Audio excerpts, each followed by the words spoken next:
종이 비행기가 실제 비행기로 거듭나는 순간을 앞두고 있습니다. 지난달 24일 경남 사천 한국항공우주카이 생산공장에서 방위사업청 관계자는 다음 달 시제기 1호기 출고를 앞둔 한국형 전투기 KEFX 사업에 대해 이같이 말했습니다. 축구장 3개를 합친 넓이의 거대한 공장에는 총 6대의 시제기가 모습을 드러냈습니다. KEFX는 동체 길이 16.9m에 날개 길이 11.2m로 현존 전투기 중 맥도널 더글라스의 F-18과 크기가 비슷합니다. 경남 사천 카이 생산 공장에는 6대의 시제기와 똑같은 모양의 시험기도 2대 존재하는데, 시험기는 지상에서 실제 수명시간 약 8,000시간의 2.5배까지 견딜 수 있는지를 평가하는 내구성 시험 등에 활용될 예정입니다. 처음으로 국산 기술로 전투기를 만드는 KEFX 사업은 2015에서 2028년 사이 8조 8천억 원이 투입돼 단군 이래 최대 무기 개발 사업이라 불리고 있습니다. 2026년까지 기본 비행 성능과 공대공 전투 능력을 구비하는 체계 개발이 모두 끝나면 이후 2년간 공대지 전투 능력을 구비하는 추가 무장 시험이 진행될 예정입니다. 다음 달 최초로 출고되는 시제기 1호기는 현재 약 93% 공정이 완료된 상태입니다. 이번 달 연두색 동체인 전투기에 진회색의 옷을 입히면 출고 준비가 끝나게 되며 2에서 3호기는 올해 말, 4에서 6호기도 내년 상반기 중 제작이 완료될 예정입니다. 처음으로 지상을 박차고 올라가는 시험 비행은 내년부터 진행될 것으로 보입니다. 한국에게 있어 국산 기술로 개발된 KEFX 전투기는 큰 의미를 가지고 있습니다. 동체뿐 아니라 80여 개의 주요 부품도 국산화가 이루어지고 진행 중에 있으며, 특히 공중전에서 적기를 먼저 식별하고 지상 타격 목표물을 찾아내는 전투기의 눈인 AESA 능동 전자주사식 위상 배열 레이더 등은 우리 기술로 독자 개발해냈습니다. 핵심 장비인 엔진은 미국 제너럴 일렉트릭 제품을 한화에어로스페이스가 도입해 39%의 국산화율을 보이고 있고, 전체 부품의 국산화율은 65%를 넘긴 상황입니다. 거기다 시뮬레이터나 경비 지원 장치 등의 훈련 체계는 90% 국산화율을 목표로 하고 있습니다. 상징성이 깊은 KEFX 사업은 생산 유발 효과가 24조 4천억 원에 이를 것이라는 분석이 제기됐습니다. 제조사 카이는 사업 시작 이듬해인 2016년부터 지난해까지 이미 본사와 1차 협력업체만을 따져 1만 1000여 명의 고용을 창출해냈고, 방사청 KEFX 사업단장은 사업 완료 시까지 취업 유발 효과는 11만 명에 달할 것으로 보며, 본격 양산이 시작된다면 엄청난 인력의 고용 창출 효과가 있을 것이라고 전했습니다.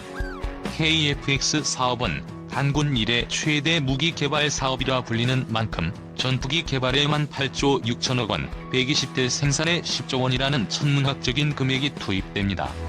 이 사업은 공군의 노후 전투기 F4, F5를 대체하는 국산 전투기를 우리 손으로 직접 연구 및 개발한다는 점에서 의의가 있습니다. 현재 250여 명의 베테랑 작업자들이 KEFX를 제작 중입니다. 전투기를 비롯해 항공기는 제작 과정에서 용접이 진행되지 않습니다. 대신 일일이 동체에 구멍을 뚫고 튼튼한 볼트와 나사 부품으로 바느질처럼 촘촘히 연결됩니다. 22만여 개의 표준품, 7천여 개의 구조물, 1200여 개의 배관, 550여 개의 전자장비와 기계장치, 250여 개의 전기배선 다발을 비롯해 이 모든 게 KEFX 단 한 대를 만드는 데 들어갑니다. 그렇기에 전투기는 사소한 실수라도 발생하게 된다면 큰 위험을 초래할 수 있습니다. 카이는 최근 대형 로봇 드릴링 시스템 LRDS를 도입했습니다. 컴퓨터와 센서를 이용해 정확한 지점을 찾아 정교하게 구멍을 뚫는 시스템으로 기존 작업자가 구멍 하나를 뚫는 데 평균 154초가 걸렸지만 LRDS를 이용하면 25초로 획기적으로 줄어듭니다. 최종 조립 단계에서는 동체 자동 체결 시스템 패스를 사용합니다. 패스는 일종의 자동 운반 차량으로 11개의 레이저를 활용해 정확한 위치에 개별 조립된 전방, 중앙, 후방 동체를 일렬로 정렬합니다. 사람이 직접 작업하는 것보다 정확하고 작업 시간도 80% 단축할 수 있으며 항공기 생산 라인에 패스를 도입한 것은 미국 보잉에 이어 한국의 카이가 전 세계 두 번째입니다. 개통시험동에선 아이언버드로 각종 평가가 진행 중인데 과거 T-50 개발 당시에는 미국 인프라에 의존했던 분야지만 이번 KF-X 개발 과정에서 국내 기술로 해외 선진국 못지않은 인프라를 완벽히 구현했다는 평가를 받았습니다. 개통시험동 한가운데에는 가상의 전투기가 비행하는 상황을 제어할 수 있는 메인 컨트롤룸이 자리 잡고 있습니다. 메인 컨트롤룸 옆방에는 KF-X와 똑같은 조종석이 설치된 조종성 평가 시뮬레이터가 있는데 조종석 앞에 넓게 펼쳐진 화면에는 실제 한반도 지형을 똑같이 스캔한 장면이 펼쳐집니다. 시연자가 가상의 KF-X를 이륙시키면 실제 전투기 조종 환경과 똑같은 방식으로 시시각각 변하는 비행 정보가 표시됐습니다.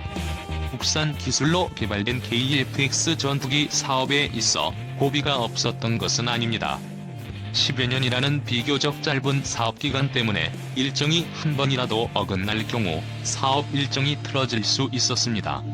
시험 비행 일정이 빡빡한 데다 날씨가 좋지 않거나 내부 준비가 지연되면 애초 시한을 맞추지 못할 수 있는 위험 부담이 존재했습니다.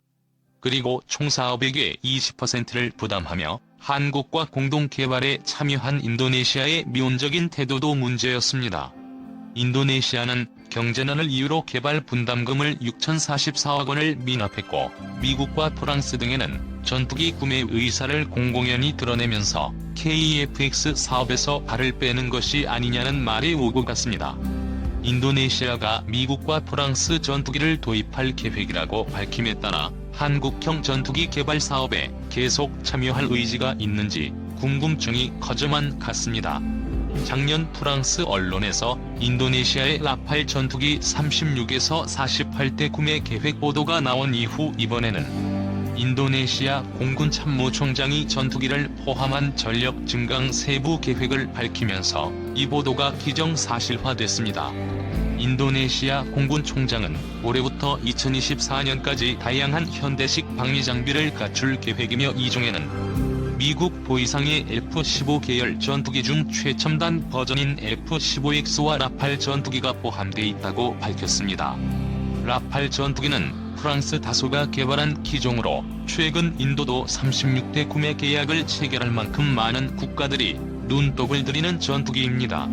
외신 보도에 이어 인도네시아 공군 총장이 F-15X와 라팔 구매 계획을 밝힘에 따라 군 안팎에서는 인도네시아가 KF-X 사업에서 발을 빼려는 수순 아니냐고 의심이 제기됐습니다. 인도네시아 측은 한국이 KF-X에 탑재하는 AESA 레이더를 개발할 수 있느냐는 논란이 불거졌을 때부터 소극적 태도로 나왔습니다.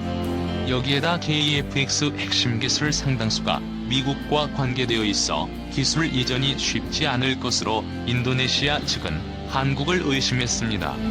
하지만 인도네시아 측의 우려와 달리 한국은 AESA 레이더 개발에 성공해 CJ-1호기에 장착하는 데 성공했습니다. 그런데 KF-X 개발 사업이 차질 없이 진행되는데도 인도네시아 측이 분담금을 계속 연체하는 것도 납득되지 않는 대목입니다. 인도네시아가 사업비를 완납하면 KF-X 시제기 1대와 기술 자료를 이전받은 뒤 48대를 현지 생산할 계획입니다. 인도네시아의 미국, 프랑스 전투기 구매 계획에 따른 KF-X 공동 개발 차질 우려가 제기되자 방사청은 적극 해명에 나섰습니다. 방사청은 인도네시아의 F-15X 및 라팔 도입 활동은 공군의 최소 필수 전력 확보 계획 일환으로 전력 공백 방지 또는 전력 보강을 위한 활동으로 추정되며 KF-X 공동 개발과는 별도의 사안으로 판단하고 있다고 입장을 밝혔습니다. KF-X가 2026년부터 본격적인 양산에 들어가기 때문에 그 이전에 전력 공백 보강을 위해 다른 나라 전투기를 구매하는 것으로 판단된다는 설명입니다. 인도네시아 측은 KF-X 사업의 지속 참여 의지를 표명한 바 있고 양국은 수차례 실무 협의를 통해 상호 이익이 되는 방향으로 협상을 진행하고 있기에 향후 양국 간 원활한 소통이 가장 중요하다고 볼 수 있습니다.